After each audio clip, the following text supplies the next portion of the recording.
Aujourd'hui, on va consacrer cette vidéo à la pandémie en relation avec la fonction du grand autre telle que Lacan nous l'a livrée, développée dans ses séminaires, et on avait déjà vu cette fonction en œuvre dans le délire de Schreber, délire religieux, où la fonction du grand autre, eh bien, elle est en œuvre avec Dieu. Et pour Lacan, Dieu n'est rien d'autre que la fonction du grand autre en œuvre dans une culture. Dans le délire de Schreber, on voit bien comment cette fonction de Dieu se présentait sous deux formes. Une forme qui est le grand autre comme garant de la vérité.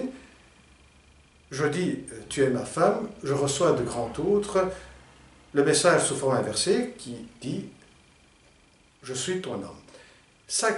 Ça fonctionne comme une garantie de ce qu'on dit. Sans la fonction du grand autre, eh bien, on n'aurait pas cette assise de garantie et il y aurait des possibles effondrements.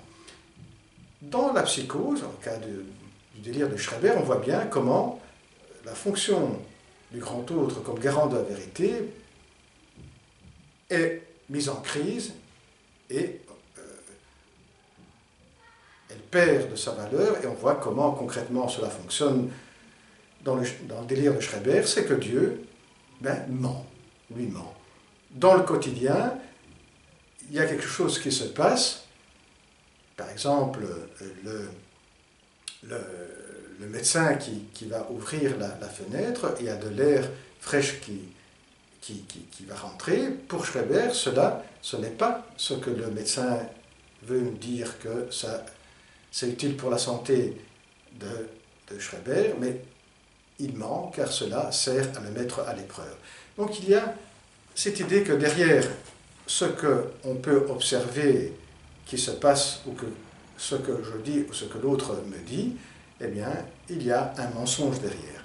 L'autre, Dieu, n'est plus le garant de la vérité. Et l'autre aspect de la fonction du grand autre est la jouissance.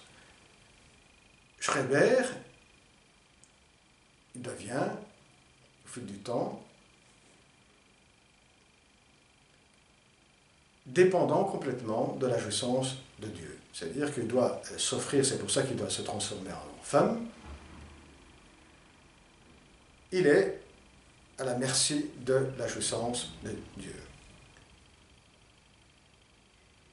Et donc la fonction du grand autre, comme grand autre qui peut limiter ou qui peut jouir de nous-mêmes, ou qui peut jouir, dans le cas de l'Édipe par exemple, le Père qui est le grand autre jouisseur, qui peut jouir de toutes les femmes,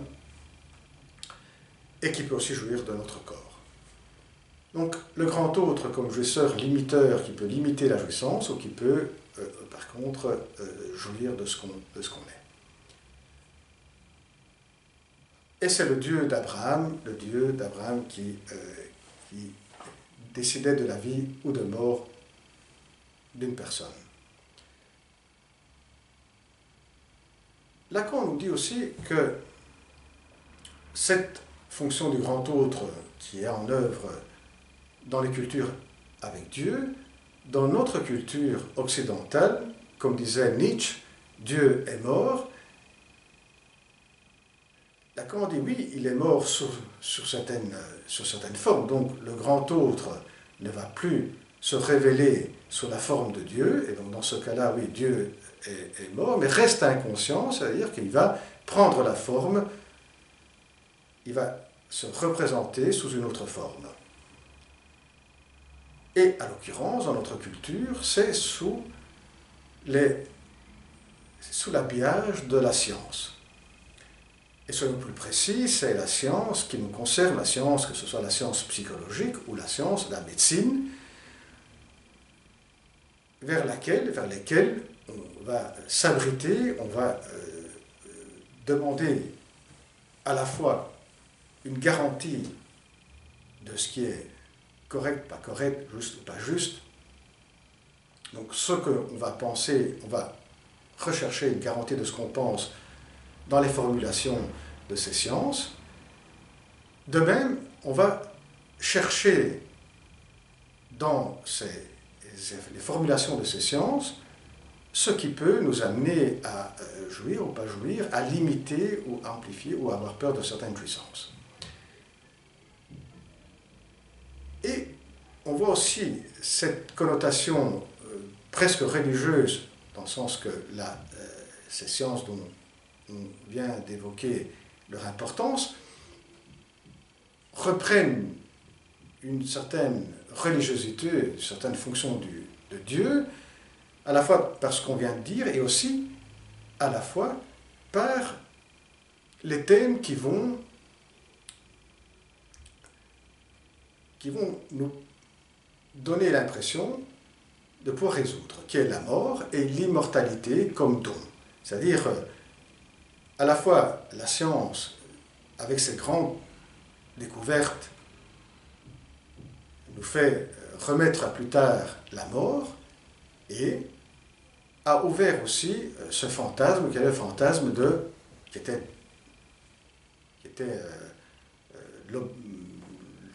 l'objet, ou bien on peut dire qui était le propre d'une religion, c'est le fantasme de l'immortalité. Grâce aux avancées de la science, on pourra atteindre à un certain moment l'immortalité. Et là, on voit bien comment se conclut cette assimilation de la science,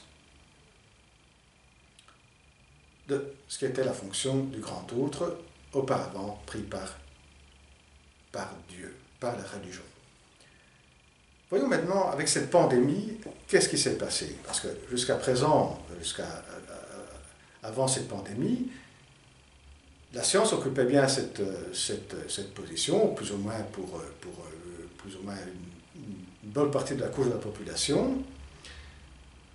Avec la pandémie, ce qui s'est passé, s'il y a eu une certaine mise en scène de contradiction entre plusieurs tenants de la science médicale, en l'occurrence, épidémiologistes, toute personne qui s'occupe du virus, ont présenté publiquement certaines contradictions. Une cacophonie s'est mise en place. Ce qui a mis en route une crise de ce qu'on pourrait appeler la crédibilité de ce qu'avancent les tenants de cette science. Et à côté de cela, on retrouve aussi un certain despotisme sanitaire. Qu'est-ce que ça veut bien dire, despotisme sanitaire? C'est que les pouvoirs publics l'ont dit clairement, bon, c'est nous qui décidons à la fin, mais on décide toujours en concertation avec les experts. Ce sont les experts qui nous conseillent, et c'est plutôt que nous sommes dans une position, dans un choix de vouloir écouter les experts. Tout compte fait, c'est comme si c'était les experts qui décidaient. Au moins ce qui a été dans un premier temps, et qui a un peu diminué, mais qui continue à être ainsi. Les politiques se reparent, se mettent un peu derrière les décisions, les conseils des scientifiques, des experts. Et là, donc, apparaît ce despotisme sanitaire, et on va voir un peu les effets de cela. Alors ici, on a les deux fonctions qu'on disait avant. La fonction du grand autre comme vérité, de Dieu et de la science comme vérité, garant de la vérité, et de la science qui nous pose dans une position de pouvoir jouir, de ne pas pouvoir jouir,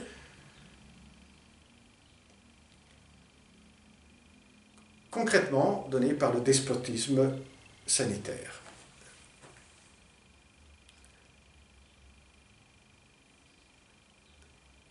Ou en d'autres termes, c'est que cette fonction du grand autre qui est pris par la science met en avant certaines failles qui sont les failles que les modalités psychotiques, hystériques ou obsessionnelles vont interroger continuellement.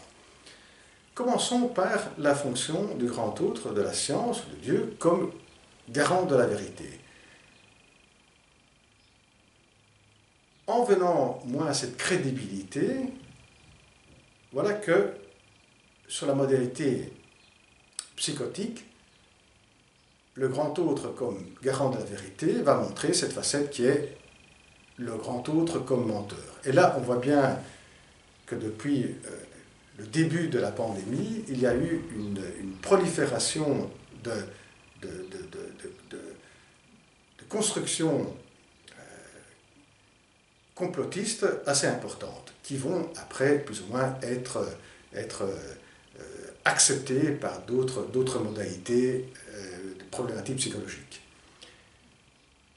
Du côté de la modalité hystérique, il y a une augmentation de la demande à l'autre. Cette demande à l'autre, que dois-je faire? Qu'est-ce qui est mieux pour mon bien-être? Et là, ces demandes se sont accentuées d'une manière exponentielle. Là, c'est sur la modalité hystérique. Sur la modalité obsessionnelle, c'est le doute. C'est-à-dire, c'est le doute qui a commencé à s'instaurer, où on va poser de plus en plus de questions. Donc, c'est la demande de l'autre qui est mis en doute. Donc, c'est ce passage de « oui, je demande », il y a la demande de l'autre qui est importante, mais à cette demande de l'autre s'instaure le doute.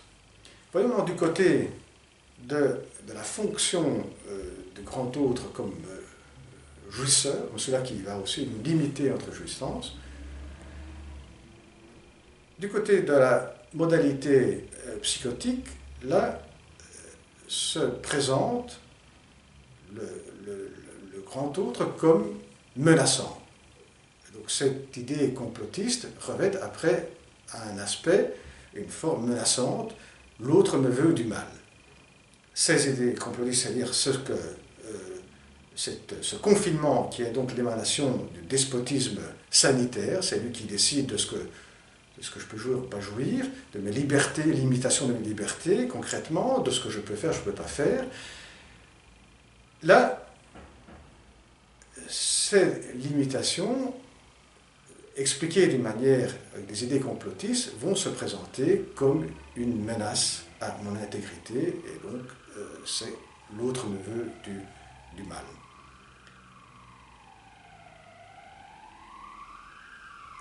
Du côté de la modalité hystérique, là, cette réponse à l'autre jouisseur, à le despotisme sanitaire, eh bien, se révèle par un désir d'insatisfaction. Concrètement, eh bien, rien n'a été fait comme il fallait. Au mieux encore, ce n'est pas assez, c'est plutôt cela.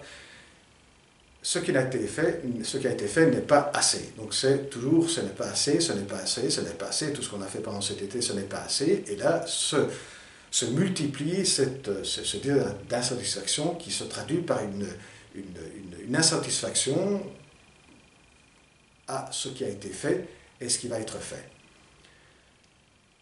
Troisième modalité qui est la modalité obsessionnelle, en réponse à l'autre jouisseur, despotisme sanitaire, là, ce serait plutôt une question de doute entre se soumettre ou ne pas se soumettre. Donc, cette oscillation entre soumission et insoumission. Eh bien voilà, à la prochaine vidéo. Au revoir.